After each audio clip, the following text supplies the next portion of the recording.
YCP రాష్ట్ర అధికార ప్రతినిధి కారుమూరి వెంకటరెడ్డికి తాడిపత్రి న్యాయస్థానం బెయిల్ మంజూరు చేసింది. ఆర్డర్ కాపీలో పోలీసులకు సంబంధించి కొన్ని కీలకమైన అంశాలని కూడా న్యాయస్థానం ప్రస్తావించింది. దానికంటే ముందు ఈ కేసులో అరెస్ట్ అయి బెయిల్ మీద విడుదలైన కారుమూరి వెంకటరెడ్డి ఈ రోజు ఉదయం సాక్షి డిబేట్ లో కనిపించారు. అక్కడ తనకు ఎదురైన అనుభవాన్ని కూడా ఆయన పంచుకున్నారు. తనను న్యాయస్థానం ముందు ప్రవేశపెట్టగానే మెజిస్ట్రేట్ అక్కడున్న సిఐని తొలుత ఒక ప్రశ్న సంధించారు. మీకు సుప్రీంకోర్టు గైడ్లైన్స్ తెలుసా అని న్యాయస్థానం ప్రశ్నించగా చేతులు కట్టుకొని తలదించుకొని సిఐ తెలుసు అని సమాధానం చెప్పారు. మరి ఫిర్యాదు ఎప్పుడు వచ్చింది, ఎఫ్ఐఆర్ ఎప్పుడు నమోదైంది అని చెప్పగా ఫిర్యాదు సోమవారం వచ్చింది, ఎఫ్ఐఆర్ నమోదు చేశామని చెప్పారు. దాంతో మీకు సుప్రీంకోర్టు గైడ్లైన్స్ తెలిసి ఉంటే ఏదైనా ఫిర్యాదు అందిన తర్వాత ప్రాథమికంగా దర్యాప్తు చేసి డిఎస్పీ ఆధ్వర్యంలో 14 రోజుల తర్వాత ఎఫ్ఐఆర్ నమోదు చేయాలన్న విషయం మీకు తెలియదా? మరి ఫిర్యాదు రాగానే ప్రాథమిక దర్యాప్తు కూడా చేయకుండానే మీరు ఎఫ్ఐఆర్ ఎలా నమోదు చేశారు అని ప్రశ్నించారు.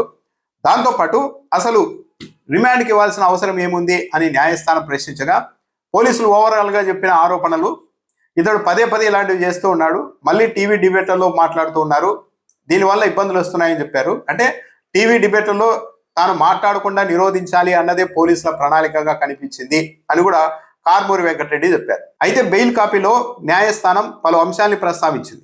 సుప్రీంకోర్టు గైడ్లైన్స్ ని మీరు పాటించలేదు. ఏదైనా కేసుల్లో 7 ఏళ్ల కంటే తక్కువ జైలు శిక్ష పడే కేసుల్లో, అందులోనూ భావ ప్రకటన స్వేచ్ఛ అన్న అంశం ఇమిడి ఉన్న కేసుల్లో ప్రాథమిక దర్యాప్తు చేసిన తర్వాతనే అందులో ప్రాథమిక ఆధారాలు ఉన్నాయి నేరానికి సంబంధించి అన్నప్పుడు మాత్రమే ఎఫ్ఐఆర్ నమోదు చేయాలి సుప్రీంకోర్టు గైడ్లైన్స్ ప్రకారం. కానీ ఈ కేసులో మీరు ఎలాంటి ముందస్తు విచారణ కూడా జరపలేదన్నది అర్థమవుతోంది. ముందస్తు ప్రాథమిక దర్యాప్తు చేయలేదని పోలీసులు కూడా అంగీకరిస్తూ ఉన్నారు అని కోర్టు తన తీర్పులో ప్రస్తావించింది. ముందస్తు నోటీసులు కూడా ఇవ్వలేదు. ఈ విషయాన్ని న్యాయస్థానం డైరెక్ట్ గా వెంకటరెడ్డిని కూడా అడిగిందని చెప్తున్నారు. నోటీసులు ఇచ్చారంటే ఎలాంటి నోటీసులు ఇవ్వకుండానే అరెస్ట్ చేసి తీసుకొని వచ్చారని ఆయన కోర్టుకు వివరించారు. అరెస్టుకు గల కారణాలను కూడా రికార్డు చేయలేదు. అంటే మొత్తం ఈ కేసులో అరెస్టు విధానం అంతా లోపభూయిష్టంగా ఉందని డైరెక్ట్ గా కోర్టు వ్యాఖ్యానించింది. రిమాండ్ రిపోర్ట్ లో కేవలం జనరల్ అలిగేషన్స్ మాత్రమే చేశారు. నిందితుడు పారిపోయేందుకు అవకాశం ఉందని కానీ, ఆధారాలు తారుమారు చేసే పరిస్థితి ఉంటుందని కానీ చెప్పకుండా, ఆధారాలు చూపకుండా అలాంటి పనులు చేస్తారన్న దానికి ఆధారాలు చూపు కేవలం రాజకీయ ఆరోపణలతోనే రిమాండ్ అడుగుతున్నట్టుగా ఉంది అని కూడా న్యాయస్థానం అభిప్రాయపడిపోయింది. నిందితుడు పారిపోయేందుకు అవకాశం ఉన్నట్టుగాని, సాక్ష్యాలను తారుమారు చేసేందుకు అవకాశం ఉందని కానీ, మళ్ళీ ఇలాంటి పని చేస్తారు అనడానికి సంబంధించిన ఆధారాలను కూడా చూపలేకపోయారు అని న్యాయస్థానం చెప్పింది. నిందితుడి నుంచి రాబట్టాల్సిన అంశాలు కానీ, స్వాధీనం చేసుకోవాల్సిన అంటే ఇంకేమన్నా మెటీరియల్ కానీ పెండింగ్ లో ఉన్నట్టుగా కూడా పోలీసులు చెప్పలేదు అని చెప్తున్నారు. అంటే ఇక కొత్తగా ఇప్పుడు ఆయన్ని అరెస్ట్ చేసి కస్టడీలోనికి తీసుకొని రాబట్టాల్సిన అంశాలు ఉన్నాయి అని కూడా పోలీసులు చెప్పలేదు అని న్యాయస్థానం అభిప్రాయపడింది.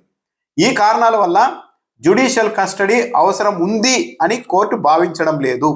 రొటీన్ మేనర్లో రిమాండ్కు పంపలేం. చట్ట ప్రకారం తప్పనిసరిగా అనుసరించాల్సిన విధి విధానాల్ని అనుసరించకపోవడం వల్ల ఈ అరెస్టు చట్టబద్ధతపైనే తీవ్రమైన సందేహాలు కలుగుతున్నాయి అని న్యాయస్థానం వ్యాఖ్యానించింది. చాలా తీవ్రమైన వ్యాఖ్య.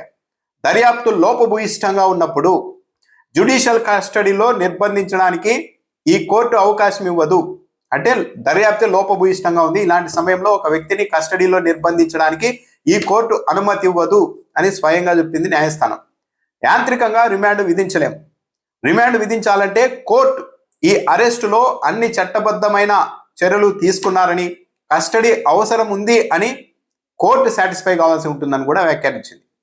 ఈ కేసులో ప్రాథమిక దర్యాప్తే జరగలేదు కాబట్టి ఈ అరెస్టు చట్టపరంగా ప్రశ్నార్థకంగా మారింది. సుప్రీంకోర్టు నిర్దేశించిన సూత్రాలకు విరుద్ధంగా అరెస్టు చేశారు. పై కారణాల వల్ల రిమాండ్ను తిరస్కరిస్తున్నాం.